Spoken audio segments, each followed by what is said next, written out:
बुनियादी मुतालबा जो डॉक्टर साहब है वो है कि जो 14 फरवरी के बाद पेट्रोलियम की मसनूआत के अंदर जो कीमतों के अंदर इजाफा किया गया है उसकी वापसी के लिए आज हमने मुल्क भर में शटर डाउन कॉल दी थी, जो अल्हम्दुलिल्लाह बहुत नहायत कामयाब है। साद रिजवी साहब, सबसे पहले मैं जानना चाहूंगी कि जो आपको मुतालिबा है वो मुतालिबात आपके क्या हैं? जो पूरे मुल्क में हड़ताल की कॉल दी गई है, क्या आगे जाके एहतजाज में भी कन्वर्ट हो सकती, धरने में भी? अस्सलाम वालेकुम, बहुत शुक्रिया जी डॉक्टर साहबा।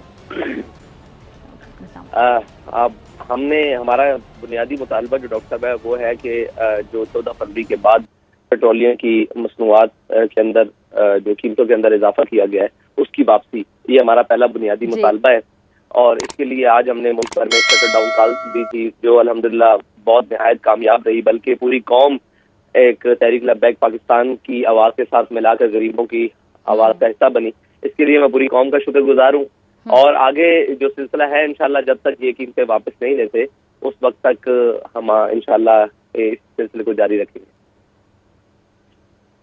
अच्छा, अगर ये जब तक ये कीमतें वापस नहीं लेते हैं आप इस सिलसिले को जारी रखेंगे, आप ये कहना है अगर हुकूमत टस से मस नहीं होती है तो फिर आप लोगों का अगला जो लाहेअमल है वो क्या होगा? क्या ये जो एहतजाज है ये कोई हम सख्त शक्ल भी इख्तियार करता देख सकते हैं? क्या ये धरने में कन्वर्ट हो सकता है, बदल सकता है? और आपसे अब तक किसी ने अगर आप लोगों ने इससे रब्ता किया हो हुक्मरान जमात की जानिब से? जी नहीं, बिल्कुल इतनी बेइज्जती का शिकार हमने कोई भी हुकूमत नहीं देखी, और इतने नाअहल भी जिन्होंने अभी तक जिनके मतलब अभी कान पर जूं तक नहीं रेंगी कि ये पूरा मुल्क बंद हो गया, शटर डाउन हो गया है। लोगों ने रजाकाराना तौर पर एक मुकम्मल हड़ताल का साथ दिया है, उसके बावजूद हुकूमत टस से मस नहीं हुई। उसके बाद हमने अगला लाएअमल का ऐलान किया है कि हम इंशाल्लाह जुम्मे वाले दिन, जुम्मे की नमाज के बाद पूरे मुल्क में हर जिले के प्रेस क्लब के बाहर एक बड़े एहतजाजी मुजाहरे करने जा रहे हैं। अगर हुकूमत को इससे ना असर पड़ा तो इंशाल्लाह फिर ये सिलसिला रुकेगा नहीं, ये फिर एक तहरीक की शक्ल इख्तियार कर देगा। और आपको इस बात की उम्मीद है कि हुकूमत को इससे भी असर नहीं पड़ेगा, जून तक नहीं रेंगेगी? देखें, अभी तो जो बेहसी है उसके मुताबिक तो बिल्कुल ऐसा ही है, लेकिन इंशाल्लाह वो जब वक्त जैसे जैसे गुजरेगा रंग निकलेगा इंशाल्लाह। ठीक है। अच्छा, महंगाई का जो हल है वो तो इलेक्शन ही नजर आता है साद रिजवी साहब, अगर देखा जाए समझा जाए, क्योंकि जब तक पॉलिटिकल स्टेबिलिटी नहीं होगी इकोनॉमिक स्टेबिलिटी नहीं हो सकती। तो आप इस बात से एग्री करते हैं कि इलेक्शन जल्द से जल्द होना बहुत जरूरी है, वक्त बहुत जरूरी? जी डॉक्टर साहब, मैं इस बात से इसलिए एग्री नहीं करता कि हमें पहले एक तब्दीली का लॉलीपॉप सुनाया गया कि तब्दीली आएगी तो मुल्क ठीक चलेगा। तब्दीली आ चुकी, जब तब्दीली ने अपने रंग दिखाने शुरू किए तो फिर एक और रंग लाया गया। जब तक रजीम चेंज नहीं होगी और जनाब इस हुकूमत को गिराया नहीं जाएगा तब तक महंगाई नहीं जाएगी। जब रजीम चेंज हो गया, अब नया कहानी सुनाई जा रही है कि जब इलेक्शन नहीं होंगे तो जब तक तो इस वक्त मुल्क स्टेबल नहीं होगा। भाई, मुल्क स्टेबल हो सकता है, उसके लिए इकोनॉमिक रिफॉर्म्स की जरूरत है, उसके लिए वो सारी चीजों की जरूरत है जिसे हमें बुनियादी तौर पर करना है। लेकिन ये कोई भी मुखलिस नहीं है मुल्क के साथ। एक आए हैं वो अपने जनाब क्या कहते हैं पर्चे और FIR और अपने मुकदमात खत्म करवाने के चक्कर में है, कोई आता है वो नैब का जनाब चेयरमैन लगवाने के चक्कर में आता है, कोई आता है वो जनाब अपनी एक्सटेंशन लेने के चक्कर में आ जाता है। तो ये तो यहाँ तो खेल तमाशा लगा हुआ है ना, मुल्क पूरे के साथ खेल रहे हैं। आपको मालूम है कि हम 2023 में अभी रिसेंट मिनी बजट के नाम पर भी हम IMF के दरवाजे पर खड़े हैं, और हमारा हमसाया मुल्क 1993 में IMF के दरवाजे पर गया था और 2000 में उसने वो किस्त वापस कर दी थी, वो कर्जा।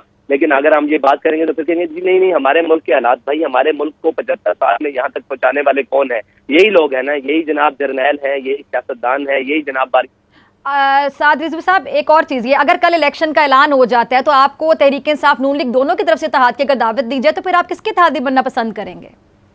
जी, मैं सिर्फ कौम का इत्तेहादी बनना पसंद करूंगा, जिस कौम के लिए जनाब महंगाई के लिए आज हमने शटर डाउन कॉल की। पूरी पाकिस्तान की किसी भी जमात ने इसका हिमायत का ऐलान नहीं किया। इसका मतलब है हर कोई अपनी सियासत के लिए खेल रहा है, कौम के लिए तो किसी ने भी आवाज बुलंद नहीं की। अच्छा, तो आप कितने पुरुमीद हैं? आप जिस तरह अगर आप ये एहतजाज करेंगे, आप लोग, आपने कहा फिर आगे जुम्मे के दिन आपके पास एक अगला लाहेअमल भी है, आपके पास नेक्स्ट प्लान भी है, तो अगर आप साथ ये भी कह रहे हैं कि आपको उम्मीद है जैसा आज भी किसी के कान से जूं तक नहीं रेंगी, किसी ने राब्ता नहीं किया आप लोगों से, बेहिस हुकूमत है, तो आपको लगता है कि जुम्मे वाले दिन भी राब्ता नहीं करेंगे, फिर आगे क्या करेंगे? फिर उसके आगे बाद हम अपना लाहेअमल जारी रखेंगे और उसके बाद इंशाल्लाह एक वक्त ऐसा आएगा जब, यानी आपके पास अभी से कोई प्लान है कि उसके बाद क्या करेंगे साथ साथ, या फिर आप सिचुएशन को देखते हुए, सूरत को देखते हुए डिसाइड करेंगे? जी नहीं, इसके बाद बहुत सारे प्लान हैं। जी, आप कह रहे हैं बहुत से प्लान हैं आपके पास इसके अलावा? जी, इसके बाद बहुत सारे प्लान हैं जी इंशाल्लाह। तो वो सूरत हाल को देखते हुए वो सारे पत्ते सूरत हाल को देखते हुए खेले जाएंगे कि अगर हुकूमत इस तरह रिस्पॉन्स देती है तो फिर ये पता खेला जाएगा, नहीं देती तो फिर देखिए नामूस रिसालत का मसला ऐसा है जिसके ऊपर हम फौरन रिएक्शन देते हैं। ये है कौम का मसला और कौम की महंगाई का मसला। इसके लिए कौम को पावर कराना जरूरी है कि हम आपके लिए निकले हैं। हम नहीं चाहते कि फौरन किसी चीज का ब्लॉकेज हो, फौरन सारी चीजें हो। हमने शटर डाउन के लिए भी 1 हफ्ते का वक्त दिया, बल्कि 1 हफ्ते से ज्यादा का वक्त दिया, और आगे भी हम 3-4 दिन का वक्त दे रहे हैं, मजीद भी वक्त देंगे। लेकिन अगर ये नहीं आएंगे तो फिर आखिरी हाल यही होता है, तंगा मत भजंगा मत। आपको लगता है कि अभी हुकूमत सीरियस नहीं ले रही आपके मुतालिबात को या आपके एहतजाज की कॉल को?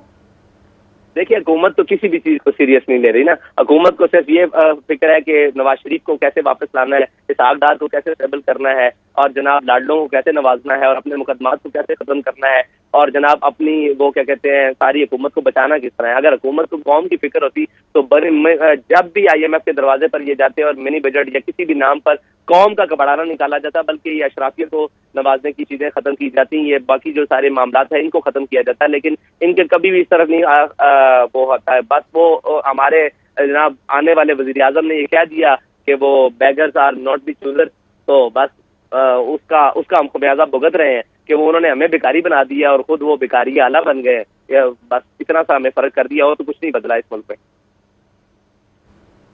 अच्छा साथ ही जो महंगाई है वो तो सबसे बड़ा मसला इस टाइम पे पाकिस्तान की आवाम का, कि सबसे ज़्यादा बड़ा मसला है कि महंगाई इस पर बात नहीं हो रही है या फिर उसके लिए कुछ सोल्यूशन या कोई हल की तरफ नहीं जा रहा। एक आपका पॉइंट बिल्कुल ठीक है कि सबको अपनी अपनी पड़ी हुई है, अपने अपने इक़्तिदार की पड़ी हुई है। तो अगर कोई और भी महंगाई के लिए कोई और पार्टी भी आवाम के लिए दर्द दिल रखती हो तो आप एक पेज पर आएंगे उनके साथ? देखिए आवाम के लिए जब कोई बात निकलेगा तो हम देखेंगे कि उनकी शायद आवाज़ हमसे ज़्यादा मौसर है या मजबूत आवाज़ से निकले और नीयत से निकले, तो बिल्कुल उनका साथ देंगे। दूसरी बात यह है कि मुझे आप ये बताएं, एस्टेब्लिशमेंट की लड़ाई हो, इमरान खान की लड़ाई हो, नवाज शरीफ की लड़ाई हो, PDM की लड़ाई हो, पूरी ऊपर से नीचे अदलिया की लड़ाई हो, किसी में इस पूरी लड़ाई में कौम कहाँ है? कौम तो जनाब महंगाई की चक्की के 2 पार्टों के अंदर पिस रही है और सारे अपनी अपनी जनाब कोई मफाद की जंग लड़ रहा है, कोई बका की जंग लड़ रहा है, कोई जनाब जेल भरो तहरीक के लिए कोई कर रहा है। भाई कौम कहाँ है? जिस कौम के लिए तुमने ये सारे ढोंग रचा रखे हैं उस कौम का भी तो पता ले लो। वो कौम जिसके पास जनाब 18,000 रुपए में गुजारा करने वाला जनाब अपने पानी के बिल भी खुद दे रहा है, बिजली के बिल भी खुद दे रहा है, सारा कुछ दे रहा है, और 18 लाख तनख्वाह लेने वाला जनाब बिजली भी यूनिट भी फ्री है, पेट्रोल के जनाब लीटर्स भी फ्री हैं उसके लिए काफ़ी, और गाड़ियां भी मुफ्त है, तालीम भी मुफ्त है, इलाज भी मुफ्त है। तो ये भी तो पता करना है कि कौम क्या कर रही है। हर कोई अपनी लड़ाई में अपने जनाब एक डुगरी लेके पूरी कौम को आगे लगाया हुआ है। कोई कहता है जेल भर दो, कभी कहते हैं जनाब ये कर दो, और दूसरे आते हैं वो कहते हैं जनाब हम ये करेंगे, हम अपने कपड़े बेचकर कौम के लिए कराएंगे। उन्होंने कौम के बकाया मानदा कपड़े भी उतारने की। मेरे पास आखिरी 30 सेकंड्स हैं, मुझे आपका शुक्रिया अदा करना है। जरा दोबारा नाज़रीन को बता दी कि जो लोग आपको देख रहे हैं इस टाइम पे बोल न्यूज़ देख रहे हैं, आपको सुन रहे हैं कि अब आप अगले जुमे को क्या करने जा रहे हैं? इंशाअल्लाह अगले जुम्मे को पाकिस्तान के तमाम जिली डिस्ट्रिक्ट के प्रेस क्लब के बाहर भरपूर एहतजाजी मुजाहरे होंगे, और मैं आपका भी शुक्रिया करता हूँ, आपके चैनल का भी शुक्रिया करता हूँ कि उन्होंने हमारे मौक़िफ़ के लिए हमें वक्त दिया। बहुत शुक्रिया।